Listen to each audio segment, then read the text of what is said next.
ইসলামের বিরুদ্ধে ডিবেট করার জন্য তিনি ছিলেন প্রস্তুত। কোরআনের ভুল ধরার জন্য তিনি শুরু করলেন গবেষণা। তারপর কি হলো তার পরিণতি? কানাডার টরন্টো বিশ্ববিদ্যালয়ের গণিত ও যুক্তিবিদ্যার প্রফেসর ডক্টর গ্যারি মিলার। সুদর্শন এই মানুষটি ছিলেন খ্রিস্ট ধর্মের একজন সক্রিয় প্রচারক। বাইবেলের উপর ছিল তার অগাধ পাণ্ডিত্য। বিশিষ্ট দায়ী আহমেদ দিদারের সাথে তার ডিবেট হয় কোরআন ও বাইবেল বিষয়ে। আহমেদ দিদারকে পরাজিত করতে কোরআনের ভুল খুঁজতে শুরু করলেন তিনি। তার ধারণা ছিল, যেহেতু কোরআন 1400 বছর আগের গ্রন্থ, তাই এখানে ব্যাকরণগত, ঐতিহাসিক ও গাণিতিক অনেক ত্রুটি খুঁজে পাওয়া যাবে, আর তখন মুসলিমদের কুপকাত করার অস্ত্র আসবে তার হাতে। কিন্তু তার মোটেও ধারণা ছিল না কি আছে তার ভাগ্যে। ত্রুটি খুঁজতে ডক্টর গ্যারি মিলার শুরু করলেন কোরআন অধ্যয়ন। আর শুরুতেই তিনি ধাক্কা খেলেন। পৃথিবীর কোনো লেখক আত্মবিশ্বাস নিয়ে 100% নিশ্চিত করে বলতে পারবেন না যে তার বইয়ে কোনো ভুল নেই। অথচ কোরআন এমন এক গ্রন্থ যাতে শুরুতেই দাবি করা হচ্ছে এই গ্রন্থে কোনো সন্দেহ নেই। কোরআনে আল্লাহ বলেন, এই সেই কিতাব যাতে কোনো সন্দেহ নেই, মুত্তাকিদের জন্য এটা পথ নির্দেশক। ডক্টর মিলার এর আগে কখনো কোনো লেখককে এতটা আত্মবিশ্বাসের সাথে বলতে শোনেননি যে তার বইয়ে কোনো ভুল নেই। তার বিস্ময়ের সীমা রইল না। শুধু তাই না, তিনি দেখলেন কোরআনের ভুল খুঁজতে আসা ব্যক্তিদের বারবার কোরআন নিজেই চ্যালেঞ্জ ছুড়ে দিচ্ছে। তার মনে হচ্ছিল স্বয়ং কোরআনই যেন চ্যালেঞ্জ করছে তাকে। আল্লাহ কোরআনে বলেন, তারা কি কোরআন নিয়ে চিন্তা করে না?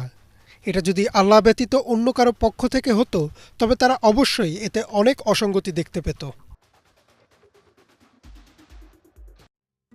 ডক্টর মিলার এবারও নড়েচড়ে বসলেন। তিনি আরও গভীরে গেলেন।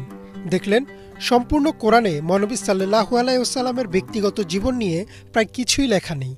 যদি কোরআন মহানবী সাল্লাল্লাহু আলাইহি ওয়াসাল্লামের লেখা হতো তবে এতে তার বিভিন্ন ব্যক্তিগত বিষয় থাকত। এছাড়াও আরও কিছু যুক্তি দেখে তিনি মানতে বাধ্য হলেন যে কোরআন মুহাম্মদ সাল্লাল্লাহু আলাইহি ওয়াসাল্লামের লেখা গ্রন্থ নয়। আরও একটা বিষয় তার নজর কাড়ল। আল্লাহ কোরআনে বলেন, বলুন, আমি তোমাদের একটা বিষয়ে উপদেশ দিচ্ছি যে তোমরা আল্লাহর উদ্দেশ্যে দুজন দুজন অথবা একজন একজন করে দাঁড়াও। এরপর তোমরা চিন্তা করে দেখো, তোমাদের সঙ্গী আদৌ উন্মাদ নয়। সে তো আসন্ন কঠিন শাস্তি সম্পর্কে তোমাদের সতর্ককারী মাত্র। অর্থাৎ আল্লাহ এখানে সম্মিলিত আলোচনার কথা বলেছেন।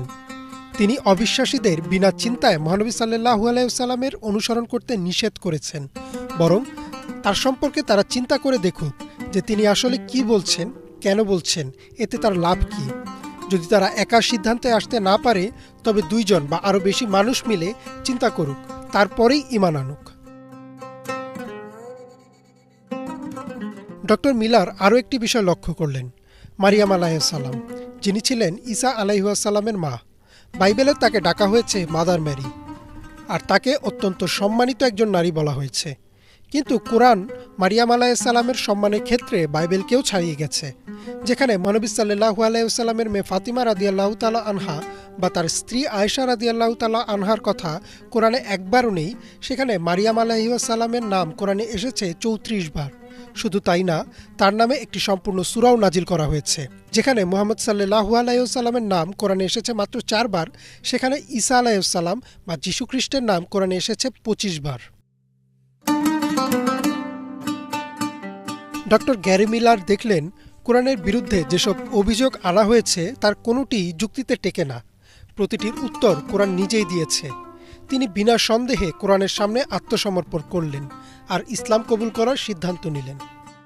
1978 সালে তিনি ইসলাম কবুল করলেন আর নিজের নাম পাল্টে রাখলেন আব্দুল আহাদ। যুগে যুগে এমনিভাবে যারাই কোরআনের ভুল ধরার জন্য কোরআন অধ্যয়ন করেছেন তারাই খুঁজে পেয়েছেন সত্যের পথ। তাই আল্লাহ বলেছেন, আর আমি আমার আয়াত বিশদভাবে বর্ণনা করেছি জ্ঞানীদের জন্য। ইমরান মাহমুদ, বাংলা ভিশন।